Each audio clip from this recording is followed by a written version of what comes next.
Good morning to the distinguished guests, ladies and gentlemen. We welcome you all to the virtual session for the Career Guidance Program, AVENIR 2023. The ongoing event, AVENIR, initiated its proceeding on the 7th of December with career talk sessions at Indian School Darset. The online Career Talk sessions are scheduled for today, 8 December, streaming from Indian School Darset, followed by the Career Expo at Al Falaj Hotel. The valedictory function will be held at Indian School Darset on 9th December, followed by the Career Expo at Al Falaj Hotel. We are delighted to extend a warm welcome to one and all for the AVENIR 2023, a forerunner in career guidance event which is meticulously organized by Indian School Darthet under the aegis of the Board of Directors, Indian Schools Numan. This invaluable event is a beacon of knowledge, resources, and expert guidance, carefully designed to illuminate the path towards future career choices. As we witness how education options are becoming increasingly intricate, making a firm decision about one career journey is ever challenging. AVENIR 2023 seeks to address these challenges by offering a comprehensive platform filled with insights, information, and expert advice on various university courses and services. What's next? A question that we ponder upon as we embrace ourselves to explore a sea of options that lie ahead of us. It is a question that opens the avenues for a plethora of opportunities in specific fields. When we embark on this journey of finding our true interests and pursuing our goals, Avenir steps in, guiding and inspiring students as they prepare for change, transition, growth, and realization of their aspirations. Dr. Nida Basheer, the speaker for the session, is here to give us a brand new perspective on new categories in the field of physiotherapy, occupational therapy, speech therapy, and orthotics. A spark of information is good enough to light up our future. Let's listen to the expert talks where students and parents alike can equip themselves with the insights shared by our experts today. Make wise career decisions with the impeccable experiences gathered and shared by our expert speakers. Dr. Nida Basheer is an accomplished physiotherapist with the qualification of Bachelor in Physiotherapy from IRMAS, IP University, New Delhi. She has a rich experience of clinical training in physiotherapy, orthopedics, and rehabilitation, working with Dr. B.R. Ambedkar Hospital and Charak Palika Hospital, New Delhi. She also contributed her experience to PhysioFit, National Institute of Mentally Handicapped, and Sarhana NGO, New Delhi. She is a consultant, founder, and director of Lilac Integrated Therapy, and founder and director of Lilac Social Foundation, providing a specialized and curated program with holistic care and associated modalities towards attaining self sufficient and dignified life to the differently abled. Over to you, ma'am. Thank you, and good morning, everybody. And thank you for giving me this opportunity to talk about my profession and the allied professions that are very important in our day-to-day lives and have. Am I audible? Yeah, okay. So today I will be talking about not just physiotherapy, but the professions, the allied professions, which are linked together and closely related. So along with physiotherapy, I will be talking about occupational therapy, speech language pathology, which is also called speech therapy, and orthotics. So now the question is, how are they so closely linked? How are they related? Of course, they are healthcare professions. Apart from that, the key link between them is rehabilitation. Okay, I'm sure you've heard of the term rehabilitation before, but to be clear and to, in our context, so rehabilitation means, when you help a person regain a function or learn a function so that they can become independent in their daily living, in the activities of daily living. Now, I would like to share a slide with you so that.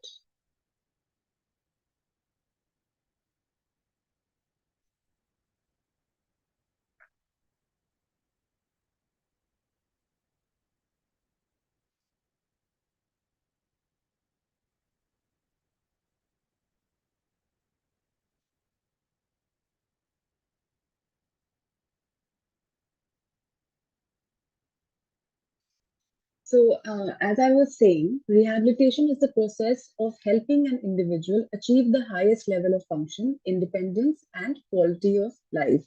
And it is in this arena where all these professions, they have a very important role to play. So, I'll be taking it up now one by one, starting with physiotherapy. Okay, so that is my field and that is where I have trained. So, to elaborate on physiotherapy as a profession, so what does it mean? It's a profession where you have to understand how and why movement and function take place. So physiotherapists are experts in helping a patient maximize his or her functionality, and they are helpful for people of all ages with a wide range of problems. So movement and function is where physiotherapy really comes in, and there is a tremendous scope in this profession, and it is only growing with the lifestyle diseases and all such problems that we keep seeing that are coming up. So the scope of physiotherapy has really extended, and the uh, the various areas, the various specialities that you can have in physiotherapy. You have musculoskeletal or orthopedics. Okay, this is related to joint pain or other ailments related to muscles, tendons, right? So then you have cardiopulmonary related to the heart and lung conditions. You have neurological disorders like multiple sclerosis and other neurodegenerative diseases where the role of physiotherapy comes in. Then you have pediatrics, dealing with kids, dealing with children. There are some conditions where there are developmental delays in children. They need to be rehabilitated. They need to be, provided the required care and assistance and exercises and all that. Then you have sports rehabilitation, sport injuries. After that, you need to be, if you can't, if you're finding some issues after an injury, getting back to your sport, there's pain, there could be coming back from a fracture or something. So for that, again, to regain the function, you need physiotherapy. Then we have geriatrics, which is related to treating people with who are older in age, 60 plus, right? So that is a whole a cohort which is called geriatrics, working with people of old age, right? So as you can see, there's a whole diversity in which you can take up your specialty in any of these fields. In fact, there are more upcoming fields like women's health as well, where physiotherapy is now playing a role, right? So going beyond the scope. Now, as a physiotherapist, we do not prescribe any medicines, right? We're not prescribing medicines. So how do we treat the patient? What are the treatment modalities that we provide? So some of the important techniques that are used are these that you can see here. So you have manual therapy, where you use, soft tissue manipulation or mobilization of the joints. You're using exercise therapy, where you have specialized exercises to strengthen, to increase endurance, to help in the balance if the balance is not there proper, for posture correction. These days people are working on their computers all the time, right? And these issues are really, even for kids, these issues are really coming up. So we use exercise therapy to rectify all that. Then you have electrotherapy, where a low grade current is used. You use some devices where you give grade current, which helps in pain management, and ultrasound therapy, where ultrasonic waves help in cellular level healing. Okay, and of course you have hydrotherapy. As you can see, you sorry. So all these modalities we use in uh, providing rehabilitation and helping the patient, regain the function to overcome the pain and continue, with their daily living as independently as possible. Okay, so this was about physiotherapy. Now, another very related profession, we call it the sister profession of physiotherapy, is occupational therapy. Now, elaborating on occupational therapy, so over here, occupation doesn't mean the jobs that we do. It's about the in this context, occupation means the meaningful everyday activities, or your activities of daily living, from eating, from walking, from jumping, getting up. All these are occupations. So the term occupational therapy. The key word over here is activities of daily living. So these are the occupations. So what does an occupational therapist do? It's a healthcare provider who helps people learn or regain these skills of daily living. All right. From right from chewing food to running. If it's a sports person, he needs to regain that function, be as competitive. So you will need an occupational therapist for this as well. And then OT also helps the person to adapt to his or her surroundings in the most functional way possible. So sometimes people who are differently abled, they have to somehow adapt to their surroundings, so they need those aids or assistance, how to maneuver the environment so that they can become as functional as possible. So it is a job of an OT to help the patient adapt to his surroundings by providing all the necessary aids and means to do so. This includes assisted devices as well, right? So you could train them how to use a walker to be able to become as mobile and functional as possible. Now, under occupational therapy, again, like physiotherapy is a diverse field, occupational therapy is also quite diverse. And you can see all these areas where, you can practice as an occupational therapist. So, disability needs, pediatrics, again, for kids, with developmental delays. And especially kids who were neurodiverse, right? So suffering from autism or ADHD, these children benefit a lot from occupational therapy. Again, neurological disorders, vision impairment, and palliative care. So if a patient is terminally ill, how to make his life as comfortable as possible. That again is the job of an OT, an occupational therapist.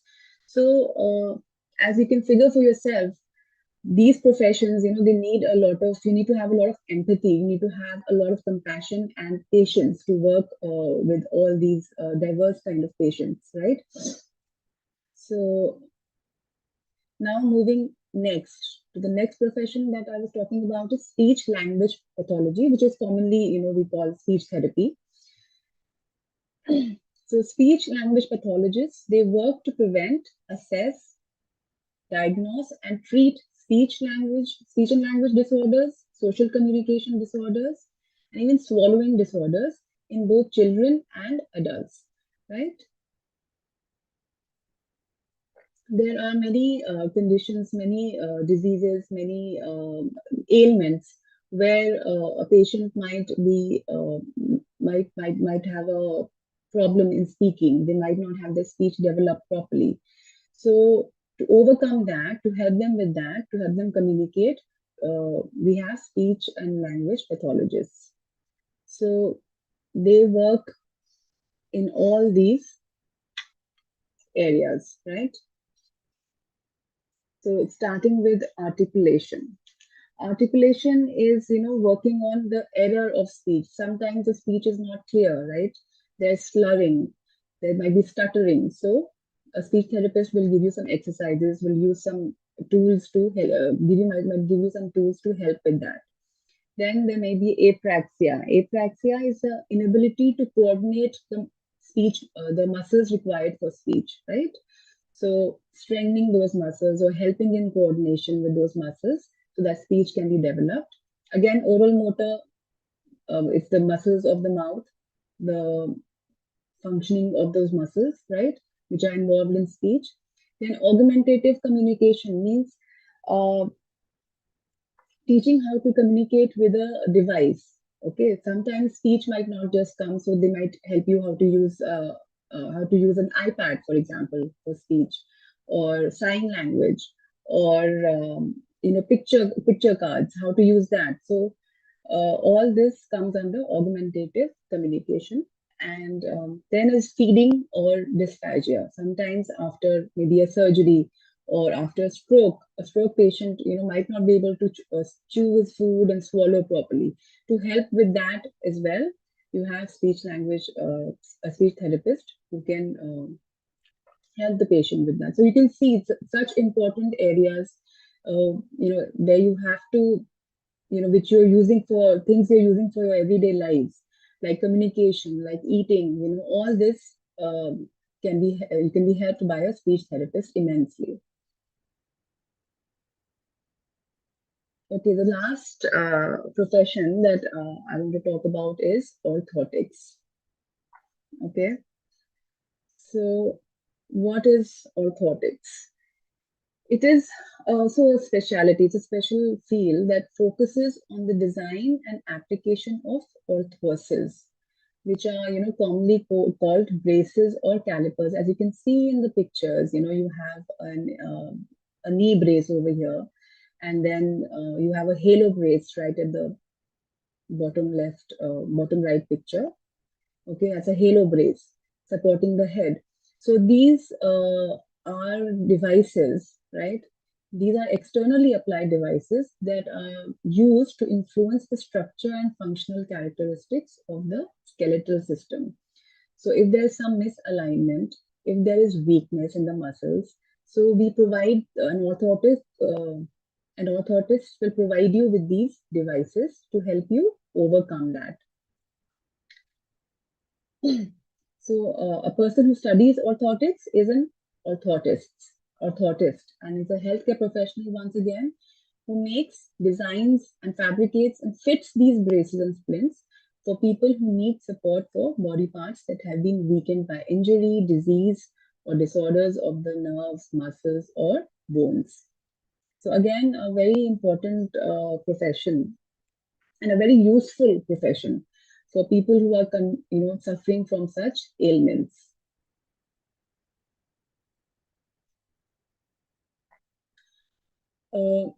The scope for an orthotist, it includes patient evaluation, the design, the fabrication, the fitting, modification, maintenance, and even repair of the orthosis, of the braces of the external device that we have been using to treat, any of such disorders or acquired conditions.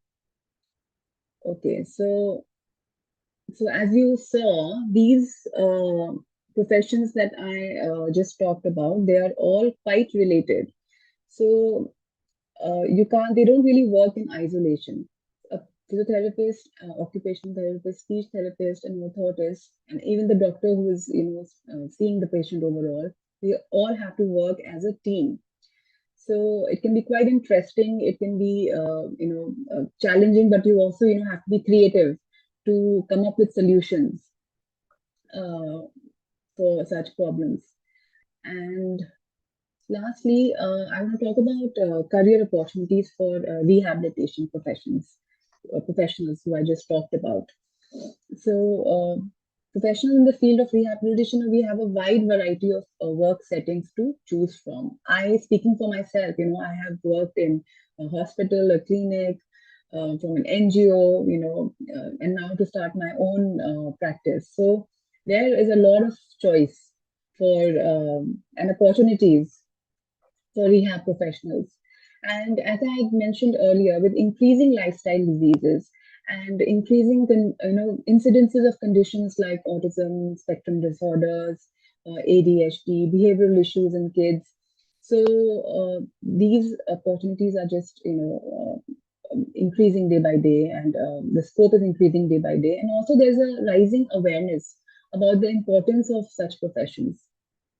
For example, nowadays people know that if there is a problem in the back, you don't just simply go for surgery, right?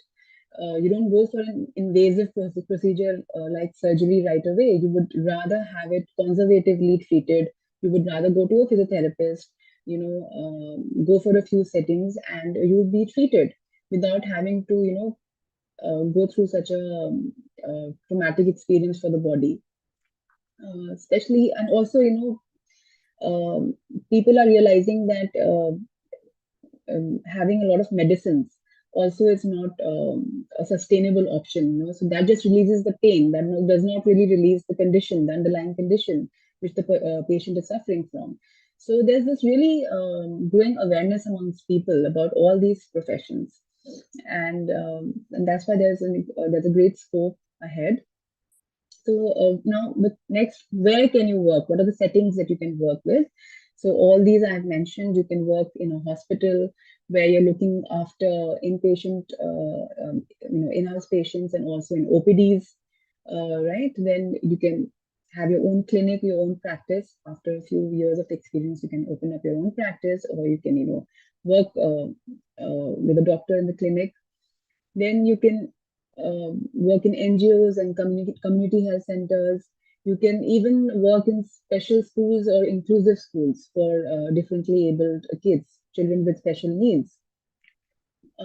Then, of course, there's sports rehab, and you have hospices where patients who are terminally ill are admitted, and palliative care is provided to them. So, this was my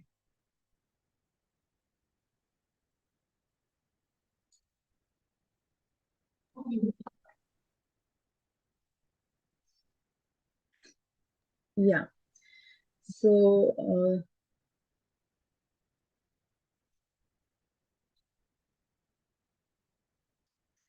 that was my bit on the various professions, the related professions, and these are all again upcoming professions with a lot of research and with a lot of new techniques that keep coming up every day, and we need to keep reading, keep updating our knowledge, and if you really have an interest in working with people, in solving problems, problem solving, and working with a team, then you should definitely try any of these professions. It's also quite fulfilling, when you realize at the end of the day you've been helpful for somebody. So that is also quite a fulfilling experience. Thank you, ma'am.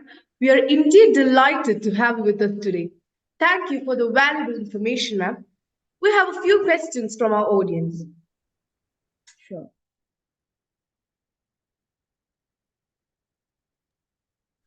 Ma'am, what advice would you give to students aspiring to enter these therapeutic fields? So the advice that I would give is try to, when you're training, or if you're going for, if you have after completing these courses, try to get as much as diverse experience as possible so that you can realize what interests you the most, right? So as a physiotherapist itself, it is one course, right? But even after you do that, you should, while you're during your internship, right, during your training, you should try to get into all different departments and see what really inspires you, what interests you the most, and that should be then your career, going forward, so that you can excel in that field.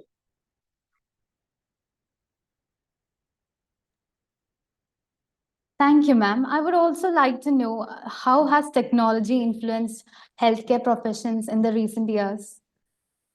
Technology, especially in our field, has been really a game changer, right? So, from something as basic as biofeedback, right? biofeedback is where you can see which muscle is moving and contracting how much. Patient himself can see, right? So technology has done amazing things. Speech now, for speech, technology has really helped a lot using assistive devices, right? So we have a really high grade wheelchairs, like very technically advanced wheelchairs that patients have used for mobility. So in every aspect of life, technology definitely has, and it's only increasing. The role of technology is only increasing with the coming years. So it has really helped our profession, I would say, technology. Thank you, ma'am. Ma'am, could you please share a memorable experience from your career that had a positive impact on your patient? Okay, I think there have been quite a few.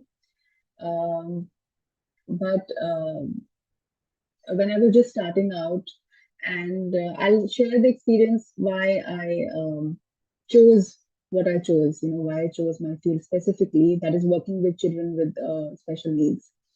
So when I was training, I came across a girl who was suffering from, it's a condition called global delay, where the developmental delays are in walking and talking and all this. So you have delays in those developmental milestones, as we say.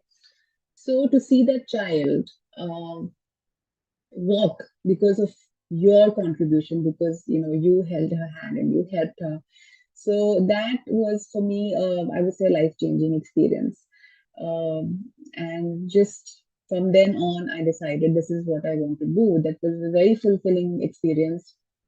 So seeing a child that has not been able to so far, and to have them see them take those first steps, it was just really life changing for me. Thank you, ma'am. Can you highlight some challenges and rewards in the field of occupational therapy? Challenges, I would say, the human challenges, or the challenges because of human nature, are that one might tend to get a little, I would say, I won't say you might get feel a little discouraged at times when you don't see results. Our field requires a lot of patience, right? And results, they come, but they come slowly. So you have to really keep yourself motivated. So staying motivated is can be a challenge sometimes. But I guess that's challenges are everywhere in every field. Once you overcome that challenge, the reward itself, the rewards that you see in people's life is really that is your reward. You're changing somebody's life for the better. That in itself is a good, great reward. Thank you, ma'am. Ma'am, what role does orthotics play in enhancing mobility and quality of life for individuals? See, as I had mentioned, orthotics helps a lot in making the person mobile, right? So, for example, let's say somebody is suffering from club foot. Club foot is used to be it's quite a common condition in India at least. So where the foot itself is misaligned, right? There's a lot of misalignment in the foot. So the patient will not walk properly. So most of the time, if an orthotist doesn't come and help them and give them the foot brace, the patient will not be able to walk as much, will not be mobile as much, right?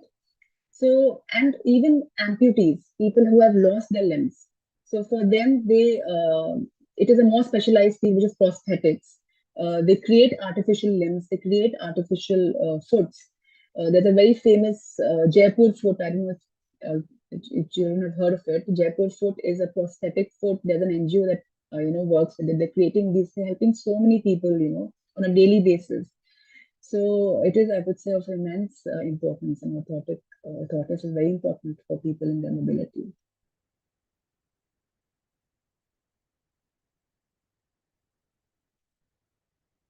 I would like to give Thank you. some technical aspects as well before the requirements for these professions, right? So you have to be a science graduate, at least in India, in the Indian context, I'm saying. So in the 12th, you should have your science background, And most of these professions, they have an entrance exam or something which you have to clear. And then physiotherapy and occupational therapy are 4.5 years duration course, and speech and orthotics is 4 years. So that includes your academic curriculum and your training, your clinicals as well. Thank you, ma'am. What inspired you to have a career in physiotherapy?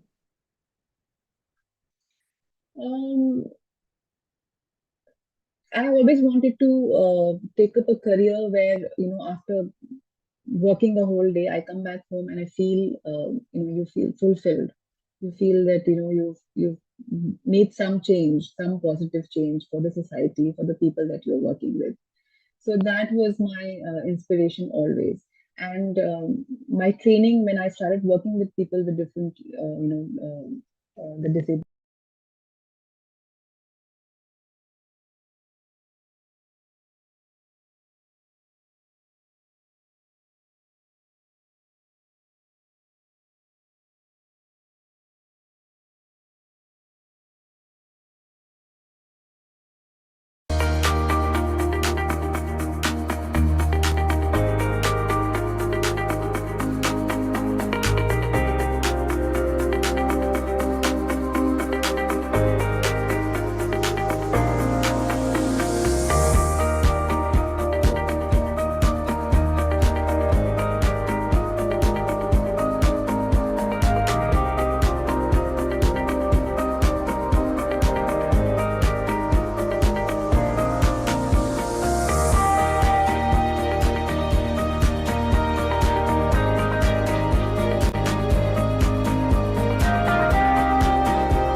Thank you, ma'am. The constructive views and information that you shared with us today is quite beneficial, and we are sure that the students and parents had a fulfilling session.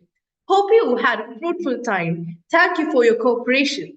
This is Rida and Pooja signing off on behalf of Indian School Dastas for AVENIR 2023.